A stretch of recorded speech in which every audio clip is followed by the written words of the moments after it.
ये कहानी किशनगंज नाम के एक छोटे से गांव की है, जहां बिरजू नाम का एक बहुत सीधा साधा और ईमानदार किसान अपनी पत्नी गौरी के साथ रहता था। बिरजू की मालिया हालात बहुत खराब थी। वह गांव के बड़े बड़े जमींदारों के खेत में मेहनत मजदूरी करता था। बिरजू कभी किसी के खेत में काम करता था तो कभी कभी किसी के घर पर जाकर साफ सफाई का काम भी करता था, ताकि उसके घर का खर्चा अच्छे से चल सके। बिरजू इतनी मेहनत करता था, पर फिर भी उसके पास इतने पैसे नहीं बच पाते थे कि वह अपने और अपने पत्नी के लिए अच्छे से 2 वक्त की रोटी का भी इंतजाम कर सके। जैसे जैसे समय बीतता गया, उसकी मालिया हालात और होती गई। इसी बीच बिरजू अपनी पत्नी से बोलता है, गौरी, मुझे माफ कर देना। मेरी वजह से तुम्हें भी इतनी सारी परेशानियों का सामना करना पड़ रहा है। नहीं जी, आप ऐसे क्यों बोल रहे हो? मैं जैसी भी हूँ बहुत खुश हूँ। नहीं गौरी, मुझे नहीं लग रहा है। मेरी इस गरीबी ने मेरे साथ तुम्हें भी पिस के रख दिया है। आप इतने परेशान क्यों हो रहे हो? आप जितना भी कमा रहे हो, हम उसमें ही गुजर बसर कर लेंगे। और अगर आपको इतनी चिंता हो रही है तो अब से हम दोनों मिलकर और मेहनत करेंगे। आपके साथ साथ मैं भी आस पड़ोस उसके लोगों के यहाँ छोटा मोटा कोई काम देख लेती हूँ। नहीं गौरी, मैं तुम्हें पहले ही बहुत परेशान कर चुका हूं, और अब तुम किसी और के यहाँ काम करो, ये मैं नहीं देख पाऊंगा। तो आप सब चिंता छोड़कर अपने काम पर ध्यान दीजिए और मेहनत करिए। बाकी सब ऊपर वाले के भरोसे छोड़ दीजिए। पर मैं भी क्या करूं? मैं कितनी भी मेहनत क्यों ना करूं, मुझे मेरे मेहनत के हिसाब से यहाँ कोई मजूरी देता ही नहीं है। अब तो पहले की तरह काम भी नहीं मिल रहा है। गौरी, मैं सोच रहा हूं कि अब शहर जाकर काम करूं। यहाँ दिन रात मेहनत करता हूं, लेकिन हमें सही से 2 वक्त की रोटी भी नसीब नहीं होती है। शहर में मेहनत करूंगा तो कम से कम पैसे तो ज्यादा मिलेंगे। पर आप शहर चले जाओगे तो मैं यहाँ अकेली कैसे रहूंगी आपके बिना? यहाँ मेरा कोई नहीं है। मैं समझता हूँ गौरी, पर कुछ ही समय की बात है। मुझे जैसे ही अच्छी नौकरी मिल जाएगी तो मैं वहां 1-2 साल कमाकर कुछ पैसे बचा लूंगा। फिर उन पैसों से यह गांव में कोई दुकान खोल लूंगा, ताकि तुम्हारे साथ रह सकूं। नहीं जी, मुझे ज्यादा पैसों का लालच नहीं है। अभी मैं जिस हाल में हूँ मैं उसी में खुश हूँ। मैं तुम्हारी भावनाओं को समझ रहा हूँ गौरी, लेकिन हमारी हालत देखकर मुझे कुछ ना कुछ तो करना ही होगा। ठीक है, अगर आपको यही सही लग रहा है तो जाइए, लेकिन अपना ख्याल रखना। मैं आज आपका सामान बांध देती हूँ, आप कल चले जाना।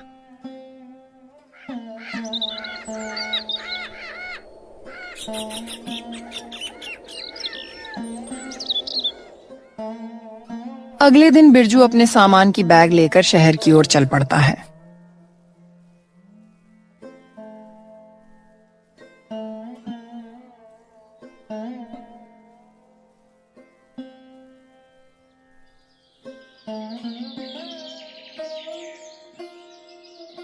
पूरे दिन चलने के बाद आखिरकार बिरजू शहर में पहुंच जाता है। जिस शहर में बिरजू काम की तलाश में गया था, वह शहर उसके लिए बिल्कुल अनजान था। उस शहर में बिरजू का ना तो कोई मित्र था और ना ही कोई सखा संबंधी। चलो, अब यहाँ आ तो गया हूँ, पर काम ढूंढने से पहले सर छुपाने के लिए कोई जगह ढूंढ लेता हूँ, ताकि आज रात तो कहीं रुक सकूं। बिरजू सबसे आसपास में दिख रहे होटलों में जाकर वहां रहने के लिए बात करने जाता है, पर वह वहां से हताश होकर बाहर आ जाता है, क्योंकि बिरजू के पास इतने पैसे नहीं थे कि वह वहां का किराया दे सके। बाप रे बाप, इतना किराया एक रात रुकने का! इतने में तो मैं पूरे महीने का राशन खरीद लूं घर का। आखिरकार होटलों के चक्कर मार मार के वो परेशान हो जाता है। एक काम करता हूँ, इन होटलों में रहने से अच्छा किसी भाई के यहाँ रुक जाता हूँ। कम से कम मेरे कुछ पैसे तो बच जाएंगे। फिर बिरजू वहां से आसपास में दिख रहे घरों में जाकर रहने के लिए बात करने जाता है। बिरजू जब एक घर के पास पहुंचा तो वहां पहले से उस घर का मालिक बाहर बिस्तर लगाकर बैठा होता है। भाई मैं बहुत दूर गांव से आया हूं और अब शाम होने वाली है और मुझे रात बिताने के लिए थोड़ी जगह चाहिए। अगर आप मुझे रात भर रुकने के लिए अपने घर में थोड़ी जगह दे देंगे तो बहुत मेहरबानी होगी। तुम गांव से आए हो या कहीं और से, मुझे इससे कोई फर्क नहीं पड़ता है। मैं तुम्हें जानता पहचानता नहीं हूँ, तो मैं तुम्हें अपने घर में कैसे ठहरा सकता हूँ? बहुत से लोग शहर में काम करने आते हैं, तुम कोई नए नहीं हो। जाओ और अपना ठिकाना कहीं और ढूंढो। बिरजू को उस व्यक्ति की बातें बहुत बुरी लगती हैं, पर वह उसे बिना कुछ कहे वहां से चला जाता है। थोड़ी देर चलते चलते वह एक दूसरे घर के पास पहुंच जाता है, जहां एक महिला बैठी होती है। बहन, मैं बहुत दूर से आया हूं काम की तलाश में, पर अब कुछ ही देर में रात हो जाएगी, तो आज रात को रुकने के लिए जगह तलाश कर रहा हूं। क्या मैं आपके यहाँ आज रात रुक सकता हूँ? क्या भाई, मैं आपकी मजबूरी समझ सकती हूँ, पर मेरे घर में केवल मैं और मेरी बेटी रहती है, तो मैं ऐसे ही किसी पराये मर्द को अपने घर में नहीं रुका सकती हूँ। मुझे माफ कर दीजिए। अरे कोई बात नहीं है बहन, आपकी मदद के लिए धन्यवाद। बिरजू वहां से भी निराश होकर अपने लिए दूसरे घर की तलाश में निकल जाता है। बिरजू कई घरों में जाता है, लेकिन हर कोई उसे अपने घर में ठहराने से मना कर देता है। यह सब देखकर बिरजू बहुत ही निराश हो जाता है।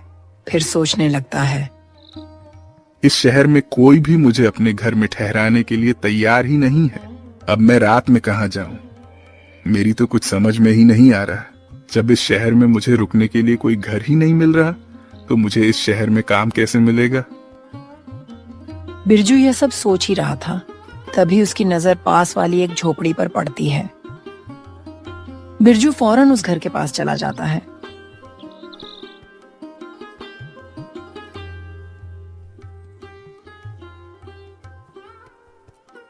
बिरजू जब उस घर के पास पहुंचा तो उसने देखा अंदर एक बूढ़ी अम्मा बैठी है।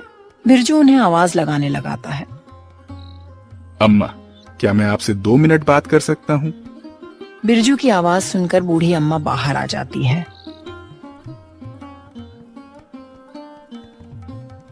अम्मा, मैं इस शहर में काम की तलाश में आया हूँ, पर कोई भी मुझे अपने घर में ठहराने के लिए तैयार ही नहीं है। बस अब आपसे ही उम्मीद है। कृपा करके आप मुझे अपने घर में रात भर रुकने की जगह दे दीजिए। बेटा, तुमने मुझे माँ कहा है, और एक माँ अपने बेटे को घर के बाहर कैसे छोड़ सकती है? चलो आओ, अंदर आ जाओ। बिरजू उस बूढ़ी अम्मा के साथ घर के अंदर चला जाता है। फिर वह अम्मा बिरजू से कहती है, बेटा, तुम इसे अपना ही घर समझो। तुम जब तक चाहो तब तक यहाँ रह सकते हो। अम्मा, इस घर में आप अकेले रहते हो। क्या आपके परिवार के बाकी लोग आपके साथ नहीं रहते हैं क्या? बेटा, मेरे परिवार में कोई नहीं है। मेरे पति तो कई साल पहले ही मुझे छोड़कर जा चुके हैं, और एक लड़का था, वह भी विदेश में जाकर रहता है। इस घर में मैं अकेली रहती हूँ। माँ, अब आप चिंता मत कीजिए, मैं हूं ना आपके साथ। अब आप इस घर में अकेली नहीं है। अब से आप मुझे अपना बेटा ही समझिए। बेटा, तू बहुत अच्छा इंसान है, देखने में भी बहुत भला लगता है। इस शहर में बहुत होशियारी से रहना, क्योंकि यहाँ बहुत ठग रहते हैं। वे नए आदमी को देखकर उसे ठग लेते हैं। ठीक है अम्मा, मैं ध्यान रखूंगा। आप परेशान मत होइए।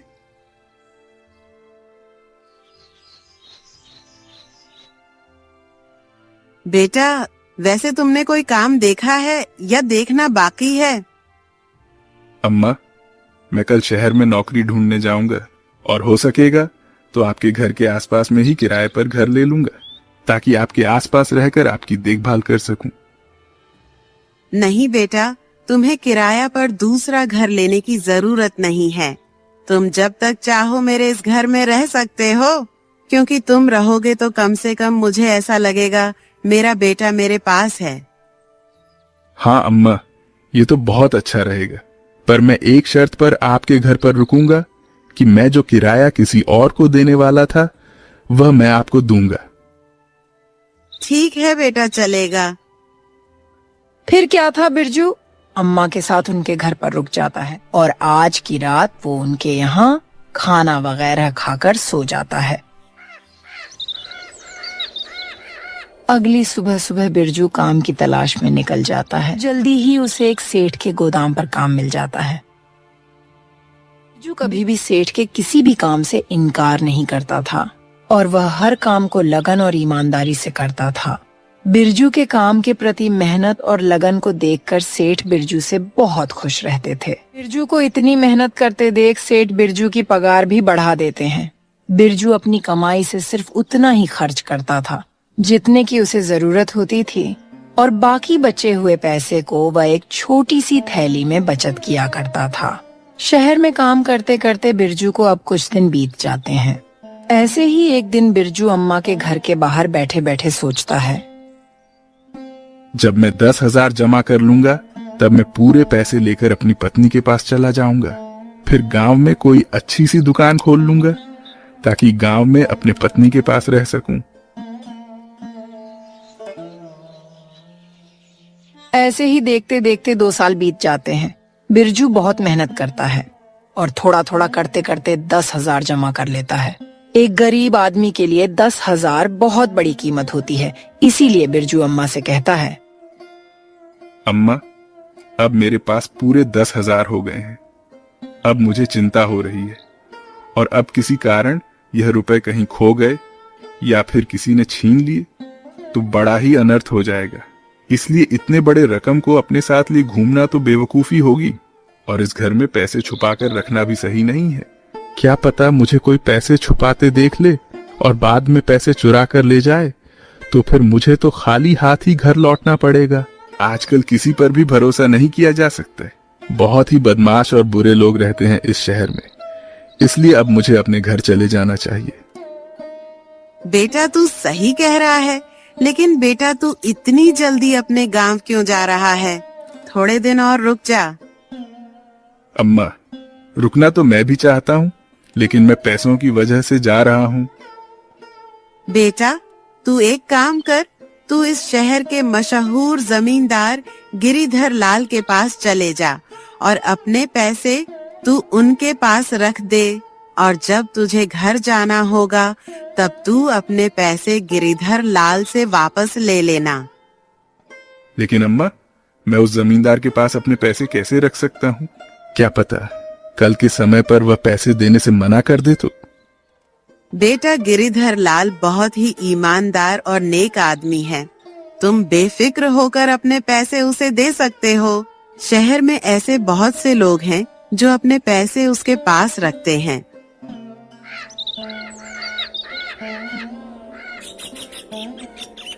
अम्मा की बात मानकर बिरजू अपने 10,000 लेकर गिरिधर लाल के पास पहुंच जाता है। जमींदार अपने सामने नए आदमी को देखकर बोला, कौन हो भाई तुम और तुम यहाँ क्यों आए हो? पहले तो तुम्हें कभी यहाँ नहीं देखा। जमींदार साहब, मेरा नाम बिरजू है। मैं यहाँ का रहने वाला नहीं हूँ। मैं तो गांव से यहाँ कमाने आया हूँ। मैंने कई साल तक मेहनत करके अपने पास 10,000 जमा किए हैं और आप तो जानते हो शहर का माहौल ठीक नहीं है। इसलिए मैं अपने पूरे पैसे आपके पास एक अमानत की तौर पर रखने आया हूँ। मैंने सुना है कि पूरे शहर में बस एक आप ही है जिसके पास मेरे पैसे सुरक्षित रहेंगे। जब तक मैं इस शहर में रहूंगा और काम करूंगा तब तक मेरे पैसे आपके पास सुरक्षित रहेंगे। मेहरबानी करके आप इन पैसों को अपने पास रख लीजिए। गिरिधर लाल ने जल्दी से पैसों की थैली अपने पास ले ली और फिर वह बिरजू से बोला, सही कहा बिरजू भाई, तुम्हें अपने पैसे रखने के लिए इससे और बेहतर जगह कहीं नहीं मिलेगी। इसलिए अब तुम चिंता मत करो। अब तुम्हारे यह पैसे मेरे पास सुरक्षित रहेंगे। अब तुम बिना किसी चिंता के अपने घर जा सकते हो। जब भी तुम्हारा मन चाहे अपने पैसे वापस ले जाना। जमींदार की ऐसी बातें सुनकर बिरजू भी बेफिक्र होकर अपने घर चला जाता है।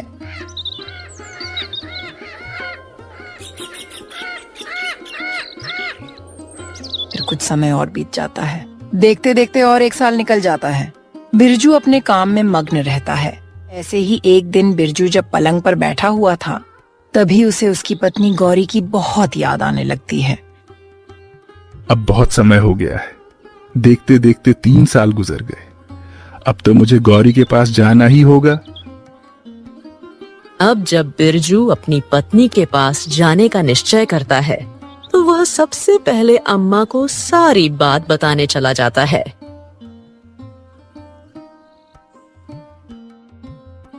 अम्मा, अब बहुत समय बीत गया है।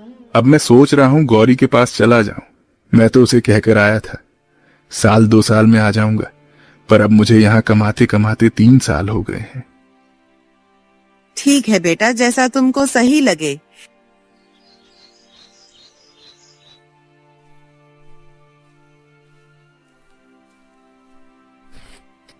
फिर क्या था, बिरजू अपने घर जाने की तैयारी करके जमींदार के पास अपने पैसे लेने चला जाता है।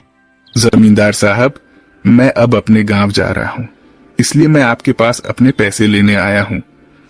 कृपा करके आप मेरे पैसे मुझे लौटा दीजिए।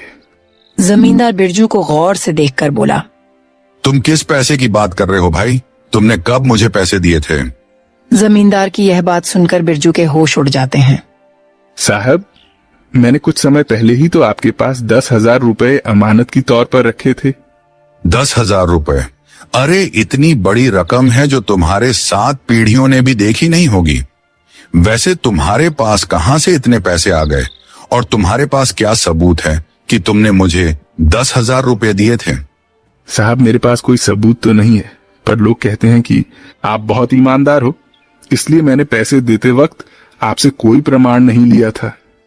बिरजू जमींदार को अपने 10,000 रुपये की याद दिलाने की बहुत कोशिश करता है, लेकिन जमींदार बिरजू की एक बात नहीं सुनता है।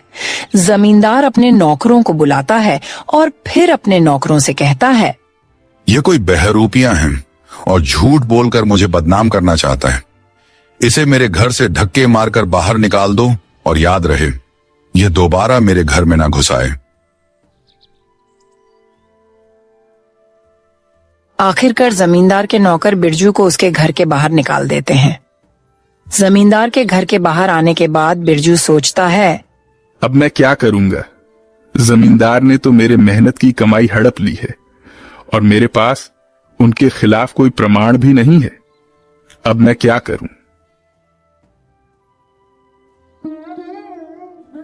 कमजोर और लाचार बिरजू रोते हुए बूढ़ी अम्मा के घर की ओर चल पड़ा।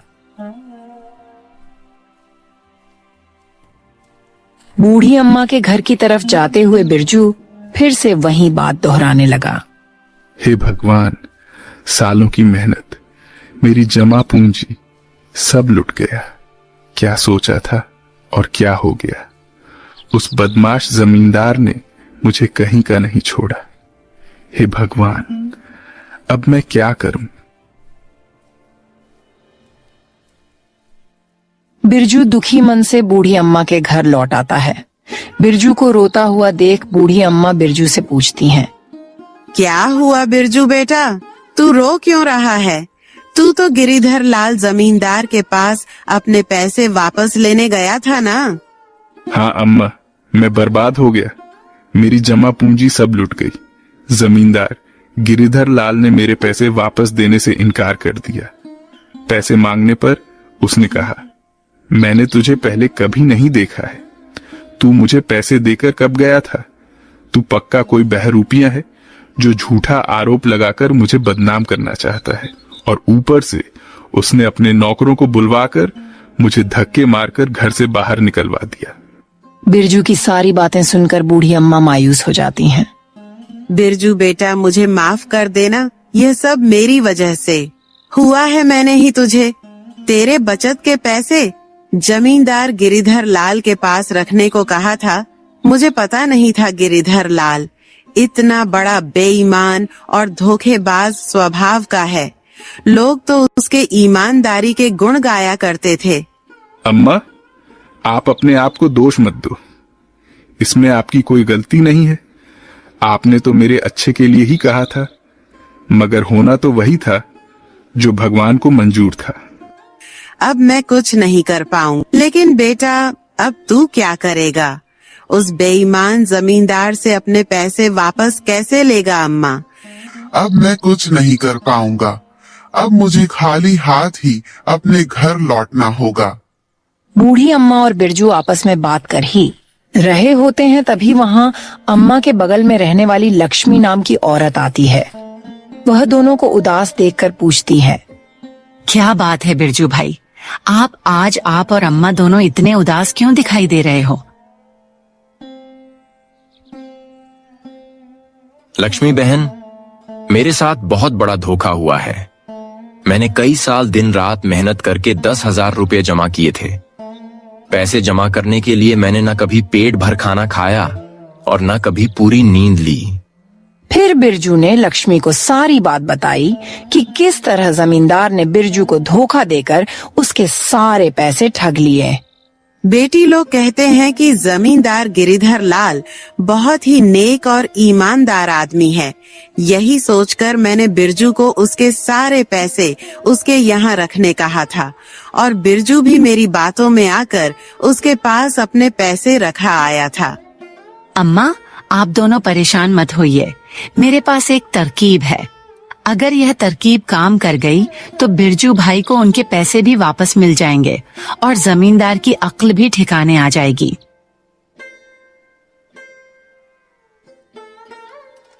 फिर लक्ष्मी बूढ़ी अम्मा से एक संदूक मांगती है। बूढ़ी अम्मा भी लक्ष्मी के कहे अनुसार एक बड़ा पुराना संदूक लाकर उसके सामने रख देती है। बूढ़ी अम्मा से संदूक लेकर लक्ष्मी कहती है, अम्मा, अब मैं और बिरजू भैया उस जमींदार के पास जा रहे हैं, आप भी हमारे साथ चलो। लक्ष्मी अपने सर पर संदूक रखकर बिरजू और अम्मा के साथ उस बेईमान जमींदार गिरिधर लाल के घर की तरफ चल देती है। जब जमींदार की घर की दूरी बहुत कम रह जाती है, लक्ष्मी अम्मा से कहती हैं, अम्मा, आप यहीं रहकर हमारा इंतजार कीजिए। जब तक जमींदार बिरजू भैया के पैसे न दे दें, तब तक आप अंदर मत आइएगा। जैसे ही जमींदार बिरजू भैया के पैसे दे देगा, तब भैया आपके पास आ जाएंगे। फिर थोड़ी देर में आप अंदर आ जाना और मुझे कहना, बहू, मेरा बेटा व्यापार करके घर आ गया है और वह तुम्हें बुला रहा है, जल्दी चलो। ठीक है बेटी, मैं ऐसा ही करूँगी। फिर लक्ष्मी और बिरजू दोनों जमींदार के घर के बाहर पहुंचकर रुक जाते हैं और लक्ष्मी बिरजू से कहती है, भैया, पहले मैं अंदर जाती हूँ, आप कुछ समय के बाद अंदर आ जाना। उसके बाद लक्ष्मी जमींदार के घर के अंदर पहुंच जाती है। जमींदार लक्ष्मी के पास इतने बड़े संदूक को देखकर सोचता है, इस औरत के पास संदूक तो काफी बड़ा लग रहा है। अगर ये मुझे मिल जाए तो मेरी तो चांदी चांदी हो जाएगी। बहन, आप यहाँ किस काम से आई हो और तुम्हारे पास इतना बड़ा संदूक है, उसमें क्या है? मैं चंदन व्यापारी की पत्नी हूँ। मेरे पति दूर दराज के देश में व्यापार करने गए हैं। वह न कई दिनों से घर लौटकर नहीं आए हैं, न जाने वह घर कब वापस आएंगे। और हमारे इलाके में चोरी की वारदात कुछ ज्यादा ही बढ़ गई है। आए दिन किसी न किसी के घर पर चोरी हो जाती है। इसीलिए मैं कई रातों से चैन की नींद नहीं सो पाई हूँ। मुझे हमेशा डर लगता है और यही चिंता लगी रहती है कि कहीं हमारे यहाँ चोरी ना हो जाए। इसलिए मैं यह संदूक आपके पास लाई हूँ। इस संदूक में हमारे जीवन भर की कमाई रुपए, हीरे जवाहरात और सोने चांदी है। मैं चाहती हूँ कि आप इसे अपने पास संभाल कर अच्छे से रखिए। जब मेरे पति व्यापार करके घर वापस आएंगे, तब मैं यह संदूक आपके पास से ले जाऊंगी। लक्ष्मी की बात सुनकर लालची गिरिधर लाल सोचने लगा, संदूक को देखकर तो लगता है इस संदूक में कम से कम 7 से 8 लाख रुपए का सामान तो होगा। मैंने सुना है कि चंदन व्यापारी बहुत ही अमीर आदमी हैं। फिर जमींदार लक्ष्मी से बोला, बहन, तुमने बहुत अच्छा किया जो अपना धन मेरे पास ले आई हो। तुम्हारा धन मैं अपने पास बहुत ही संभाल कर रखूंगा। तुम विश्वास करो, तुम्हारी दौलत मेरे पास बिल्कुल सुरक्षित रहेगी। जब कभी भी तुम अपना धन लेने मेरे पास आओगी, मैं तुम्हें तुम्हारा 1-1 रुपया सही सलामत वापस कर दूंगा। पर भाई, मैं आपका कैसे विश्वास करूं कि मुझे मेरी दौलत सही सलामत वापस मिल जाएगी? बहन, पूरे शहर में मेरी ईमानदारी की चर्चा है। पूरे शहर में ऐसा कोई भी नहीं है जो मुझे बुरा या बेईमान बता सके। जमींदार और लक्ष्मी आपस में बात कर ही रहे होते हैं, तभी वहां बिरजू आ जाता है। बिरजू को देखकर जमींदार बहुत ज्यादा खुश हो जाता है और फिर जमींदार सोचने लगता है, यह आदमी बहुत सही समय पर आया है। अपनी ईमानदारी दिखाना का यह बहुत ही बढ़िया मौका है। मैं इस आदमी को इसके 10,000 रुपये लौटा दूंगा और इस औरत से इसका संदूक ले लूंगा। इस औरत की इतनी बड़ी दौलत लेने के लिए मुझे 10,000 रुपये की कुर्बानी देनी ही होगी। मेरी बहन, मैं तुम्हें विश्वास दिलवा हूं, इस पूरे शहर में तुम्हें मेरे घर के अलावा ऐसी दूसरी कोई और सुरक्षित जगह नहीं मिलेगी जहां तुम अपना यह धन रख सको। तुम बिल्कुल भी मत घबराओ, तुम्हारी यह अमानत मेरे पास बिल्कुल सुरक्षित रहेगी। अरे मेरे घर में तुम्हारे इस दौलत को कोई छू भी नहीं सकता है। चोरी करने की बात तो छोड़ ही दो, क्योंकि कोई भी चोर मेरे घर में घुसने से पहले 100 बार सोचेगा। यह कहते कहते जमींदार ने ऐसा ढोंग किया जैसे बिरजू पर उसकी नजर ही अभी पड़ी हो। फिर वह बहुत खुश होकर बोला, अभी तुम यह देखो, इस आदमी ने अपनी पूरी जमा पूंजी मेरे पास रखी थी। सुबह ही यह अपनी जमा पूंजी मेरे पास लेने आया था, पर उस समय मुझे याद नहीं आया तो मैंने इसे चोर समझकर भगा दिया था। पर फिर जब मैंने अपने दिमाग पर बहुत जोर डाला, तब कहीं जाकर मुझे इसका चेहरा याद आया। भाई, तुमने बहुत सही किया जो तुम अपने रुपए वापस लेने चले आए, वरना मैं अभी अपने नौकर को तुम्हें बुलाने भेजने ही वाला था। इस आदमी को तो मैं बहुत अच्छी तरह से जानती हूँ। ये बहुत दूर से इस शहर में काम करने आया है। ये बेचारा बहुत मेहनत से काम करता है। इसने शायद हमारे यहाँ भी काम किया है। इसने बहुत मेहनत करके यह पैसे कमाए हैं। क्या तुम इस आदमी को जानती हो? फिर तो किसी बात की चिंता करने की जरूरत ही नहीं है। मैं अभी इस गरीब के पैसे इसे दे देता हूँ। फिर क्या था, जमींदार बिरजू के पैसे लाने अपने तिजोरी वाले घर में चले जाता है और लक्ष्मी और बिरजू वहां रुककर उसका इंतजार करने लगते हैं। फिर कुछ समय में जमींदार बिरजू के 10,000 रुपये लाकर बिरजू को दे देता है। बिरजू तुरंत अपने पैसे लेकर जमींदार के घर से चलता बनता है। बिरजू को उसके पैसे लौटाने के बाद जमींदार लक्ष्मी से बोला, देखो बहन, मैंने इस गरीब आदमी के पैसे जैसे के तैसे सही सलामत इसे वापस कर दिए। अब तो तुम्हें मेरी ईमानदारी पर विश्वास हो गया होगा कि लोगों की दौलत मेरे पास एकदम सुरक्षित रहती है। जी बिल्कुल भाई साहब, मुझे आप पर पूरा विश्वास हो गया है कि आप बहुत ही नेक और ईमानदार आदमी हो। तो लाओ, मुझे अपना ये संदूक दे दो और बेफिक्र होकर अपने घर चले जाओ। जमींदार लक्ष्मी से संदूक मांग ही रहा होता है कि उतने में बूढ़ी अम्मा जमींदार के घर में आ जाती है और लक्ष्मी से कहती हैं, बहू जल्दी घर चलो, मेरा बेटा व्यापार करके घर लौट आया है और वह तुम्हें बुला रहा है। यह तो बहुत अच्छी बात है जो वह घर लौट आए। अब हमें कोई भी चिंता करने की जरूरत नहीं है। भाई साहब, अब आपको भी परेशानी उठाने की जरूरत नहीं है। मेरे पति अपने धन को खुद सुरक्षित रख लेंगे। फिर क्या था, लक्ष्मी ने संदूक उठाया और जमींदार के घर से चली गई और यह सब देखकर जमींदार को गुस्से से आग बबूला हो गया। गुस्से के मारे उसका बहुत बुरा हाल था। जमींदार मन ही मन बहुत दुखी हो रहा था और खुद को बुरा भला कह रहा था, वाह गिरिधर लाल, वाह, हाथ में आई दौलत लौट कर वापस चली गई। इस कमबख्त चंदन व्यापारी को अभी ही आना था, थोड़ी देर बाद नहीं आ सकता था। थोड़ी देर बाद आता तो उसका क्या बिगड़ जाता, नहीं, पर उस कमबख्त को अभी ही आना था। अगर वह थोड़ी देर बाद आता, वह धन से भरा संदूक मेरा हो जाता। अगर वह संदूक मेरे हाथ लग जाता तो पैसों से मेरी पूरी तिजोरी भर जाती। अब क्या करूं अपनी फूटी किस्मत का, पैसों से भरा संदूक भी नहीं मिला और 10,000 रुपये भी हाथ से चले गए। इधर जमींदार अपने किस्मत को कोस रहा होता है और उधर बूढ़ी अम्मा के घर पर लक्ष्मी बिरजू से कहती हैं, बिरजू भाई, इंसान को कभी निराश नहीं होना चाहिए। हमेशा ये बात याद रखनी चाहिए कि दुनिया में ऐसा कोई बेईमान और चालाक आदमी नहीं है जिसकी बेईमानी हमेशा सफल हो जाए। भाई, अब आप अपने घर जाइए और अपने परिवार के साथ एक सुखी जीवन बिताएं। बहुत भटक चुके इस अनजान इलाके में।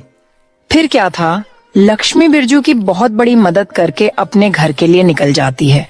लक्ष्मी के जाने के बाद बिरजू भी बूढ़ी अम्मा से अपने घर जाने के लिए इजाजत मांगने लगता है। अम्मा, अब मुझे भी यहाँ से जाने की आज्ञा दो। आपका बहुत बहुत धन्यवाद, जो इतने बड़े अनजान शहर में मुझ जैसे अनजान की मदद की और रहने के लिए छत दी। अम्मा, मैं आपका ये एहसान अपनी जिंदगी भर नहीं भूलूंगा। अरे, इसमें एहसान की क्या बात है बेटा, तू भी तो मेरे बेटे जैसा है। तो मैंने तो बस एक माँ होने का फर्ज निभाया है। अब तुम अपने घर जाओ और हमेशा खुश रहो। मेरा आशीर्वाद हमेशा तुम्हारे साथ है। फिर क्या था, बिरजू अम्मा से उनका आशीर्वाद लेकर और उनको अलविदा कहकर अपने गांव के लिए निकल जाता है।